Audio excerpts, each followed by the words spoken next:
wrapping up here with our fans here at OT after a big win. I'll start with yourself, bro. Confident now? Like, building, last minute win? You know what?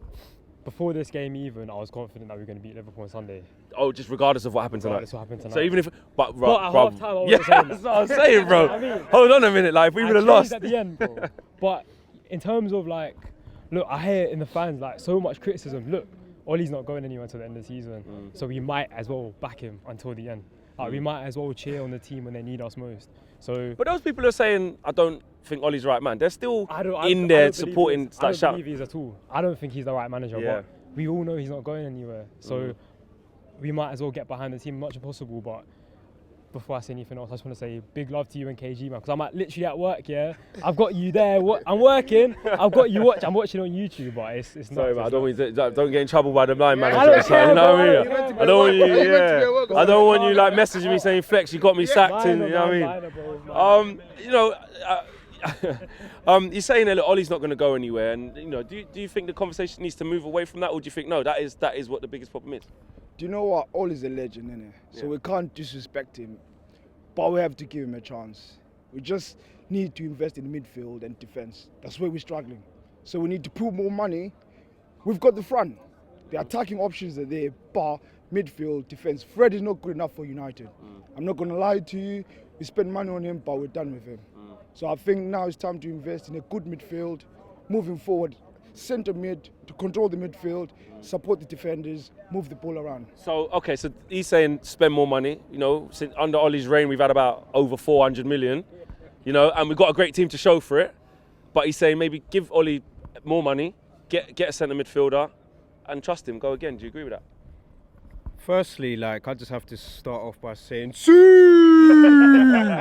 know what? Like, obviously, it's been a while since I've obviously been to Old Trafford, so that come back and see a winner, it's good.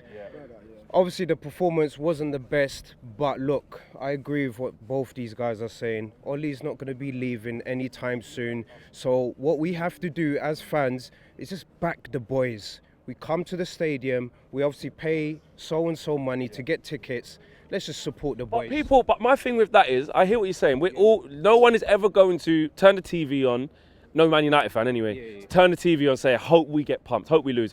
No one's going to walk into that ground and say, hope we lose. So those people who are saying, I don't think Ollie's the right man, I'm still here backing the boys, I'm still here supporting. Do you not see maybe why they're saying, but I can't see the vision? I completely understand. Do you see the vision? Do you see Ole Gunnar Solskjaer being successful, winning a big trophy this year?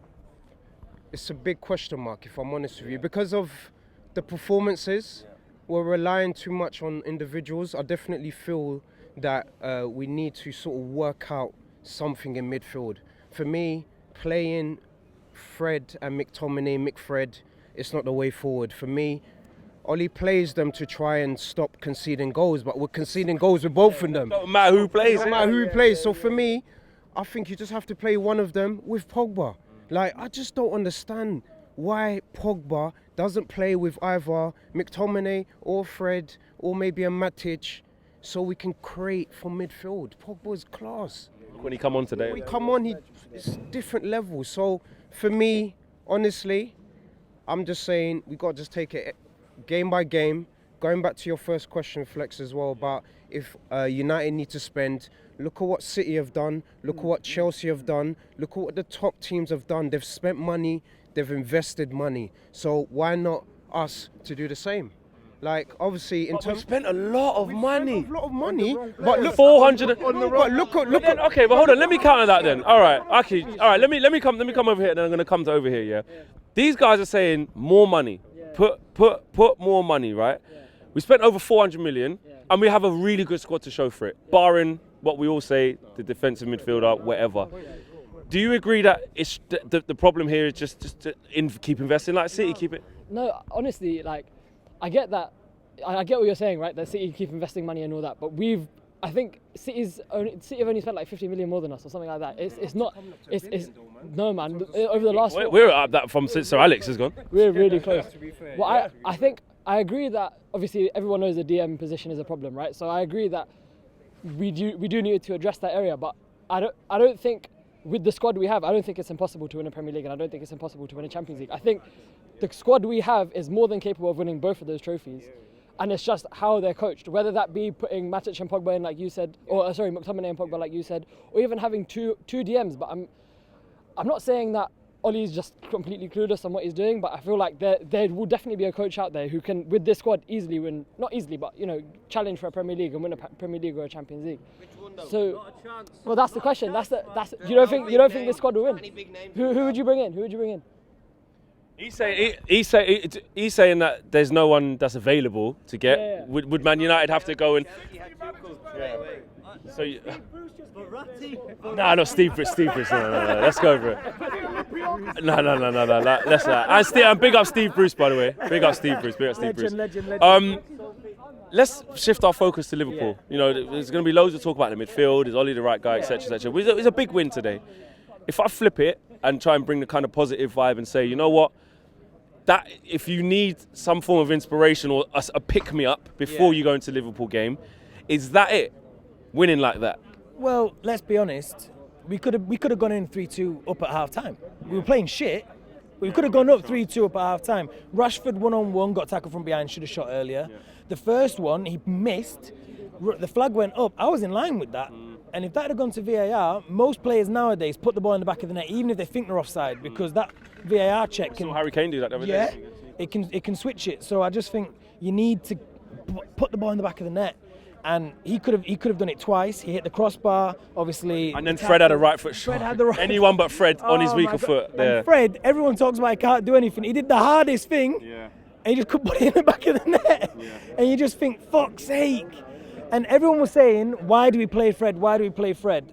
Personally, I don't think he is good enough for United. He's here now. He's what we've got. He is the only player in that midfield who shows for the ball constantly. Today, when we were 2-0 down, McTominay was hiding. He was hiding. I've seen Pogba hide at weekends before. Obviously, with Pogba, you get a little, that flair that you don't get with Fred. He came on and done it, yeah. And he comes on and he does it, and he changes the game, and that's why we love him. Obviously, we want him to stay, but will he stay? That's a conversation for another day. Yeah. But with Fred, unfortunately, he's the only player that shows for the ball in the midfield. So what happens is, he's the only player that defenders need to go to, because he's actually the only one who's looking for it. His first touch is shit as it is. Well, sorry, Fred. His first touch isn't great as it is. And then he's receiving the ball under pressure a lot of the time. I think that's why I think he plays more than maybe he should. I don't think he should be our starting centre defensive mid. I think we should have got one in summer, but we didn't. Out of what we got, Fred and McTominay, we've tried it without them, and it hasn't really worked. Nothing seems to have. Well, yeah, throughout the season, we haven't really played the best football that we've seen at United over the years, clearly. But we seem to be getting some results. We've had a shit run at the moment. We've played shit again today in the first half, but we were still in that game. Maybe not in the scoreline, but if we'd have just put some chances away, we could have gone in 2-2, 3-2 up, and then we've pulled it back. In the second half, obviously, we pressed a little bit higher up the pitch. We played a little bit more as a team in the press, put them under pressure, and we used attack as our defence. And I think we need to do that a bit more often. Cheers, man. We have to do that a bit more often sometimes, because at the end of the day, unfortunately, we don't seem to stop crosses coming into our box. And that's when we concede our most of our goals. We play sloppily in front of the defence, but when the ball goes out wide, Wan-Bissaka sometimes don't get out quick enough, and neither does Shaw. And we need to shore that up if we want to compete, really, because at this level, you can't let that many balls come into the box. In the first half, we had the first ball that went into the box, they scored. The second one from a cross. Obviously, I don't want to pick out Maguire again, but he lost his man. You can't afford to do that. You can't afford to switch off at this level. It's not. You can't. We've got to cut the mistakes out, innit? Yeah, simple. Just to finish off over here, we always turn up against Liverpool. We can build. Liverpool.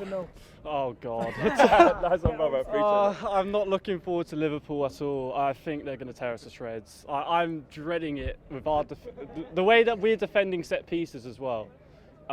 Conceded again from a set piece today against Leicester. Villa as well. We're against Leicester. We're supposed to have a new set piece coach, but I'm not really seeing much improvement. And yeah, I'm just not really looking forward to Liverpool. Can't see it at all. No. Can you give us some positivity, or how are you feeling? The next game's Liverpool. How are you feeling about that game? I'm feeling scared about the Liverpool game, but in the second half against Atalanta, we were pressing and we had fast play, and that's what we need to do more often against teams. We do, and that's a really good point. The pace of which we need to attack at needs to be quick. We've got good players, and we need to get them involved in the game.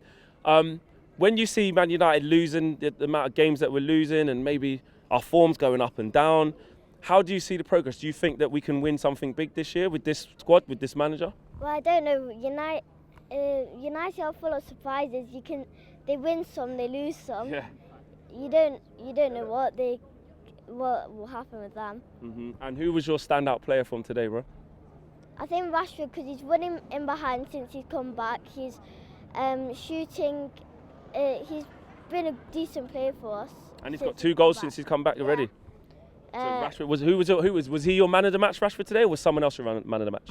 Probably Rashford, yeah. Yeah? Yeah, because running in behind me, and we could use that against Liverpool because they've got slow defenders. Yeah, we need Rashford running at Trent Alexander, don't we? Yeah. Yeah. Give me your scoreline. Give me your prediction. Give me your prediction against Liverpool. What do you think the score's going to be? I don't know. What's your gut feeling? 3-2 to Liverpool. Oh, okay. Well, he's honest. He's honest. 3-2 to Liverpool. Well, I hope you're wrong. And you probably hope you're wrong too as well. Yeah. That's right. Here you go.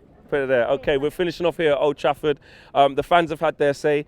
As you could tell, the jury's just going to continue to be out on Ole Gunnar Solskjaer because of the way we win or the way we lose or the way we perform. It keeps happening. So we're going to have to see. That was a typical United comeback there, where it comes out the blue. You're thinking, why does it take us so long to get going? Is this going to be the end? I literally sat in my chair at halftime thinking, this could be the end. This could be the end.